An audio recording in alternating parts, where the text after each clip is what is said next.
Matthieu, chapitre 8. Lorsque Jésus fut descendu de la montagne, une grande foule le suivit.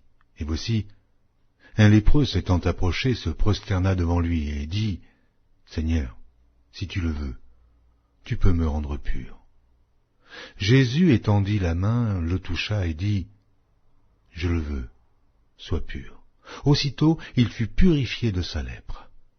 Puis Jésus lui dit, « Garde-toi d'en parler à personne, mais va te montrer au sacrificateur et présente l'offrande que Moïse a prescrite, afin que cela leur serve de témoignage. » Comme Jésus entrait dans Capernaum, un centenier l'aborda, le priant et disant, « Seigneur, mon serviteur est couché à la maison, atteint de paralysie et souffrant beaucoup. » Jésus lui dit, « J'irai, et je le guérirai. » Le centenier répondit, « Seigneur, je ne suis pas digne que tu entres sous mon toit, mais dis seulement un mot, et mon serviteur sera guéri. Car moi, qui suis soumis à des supérieurs, j'ai des soldats sous mes ordres, et je dis à l'un, va, et il va, à l'autre, viens, et il vient, et à mon serviteur, fais cela, et il le fait. » Après l'avoir entendu, Jésus fut dans l'étonnement, et il dit à ceux qui le suivaient, « Je vous le dis en vérité, même en Israël, je n'ai pas trouvé une aussi grande foi.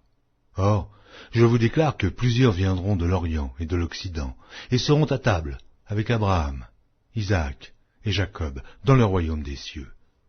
Mais les fils du royaume seront jetés dans les ténèbres du dehors, où il y aura des pleurs et des grincements de dents. » Puis Jésus dit au centenier, « Va, qu'il te soit fait selon ta foi. » Et à l'heure même, le serviteur fut guéri.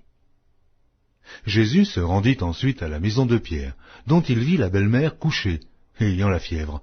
Il toucha sa main, et la fièvre la quitta. Puis elle se leva et le servit. Le soir, on amena auprès de Jésus plusieurs démoniaques.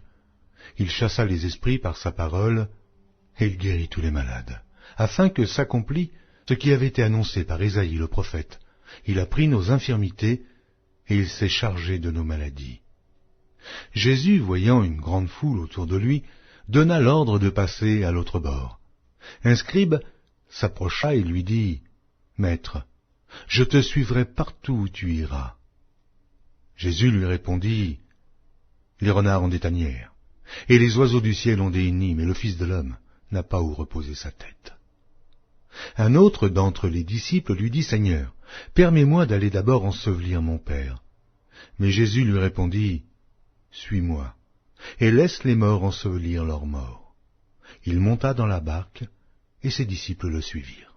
Et voici, il s'éleva sur la mer une si grande tempête que la barque était couverte par les flots, et lui, il dormait. Les disciples s'étant approchés le réveillèrent et dirent, « Seigneur, sauve-nous, nous périssons. » Il leur dit, « Pourquoi avez-vous peur, gens de peu de foi ?»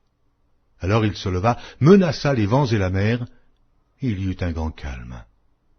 Ces hommes furent saisis d'étonnement. « Quel est celui-ci, disaient-ils, à qui obéissent même les vents et la mer ?» Lorsqu'il fut à l'autre bord, dans le pays des Gadaréniens, deux démoniaques sortant des sépulcres vinrent au-devant de lui.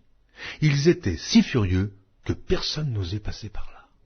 Et voici, ils s'écrièrent, « Qu'y a-t-il entre nous et toi, Fils de Dieu? Es-tu venu ici pour nous tourmenter avant le temps ?» Il y avait loin d'eux un grand troupeau de pourceaux qui paissaient.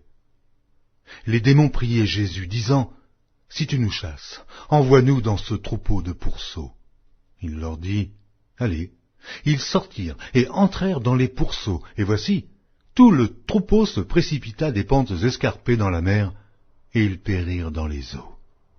Ceux qui les faisaient paître s'enfuirent et allèrent dans la ville raconter tout ce qui s'était passé et ce qui était arrivé aux démoniaques.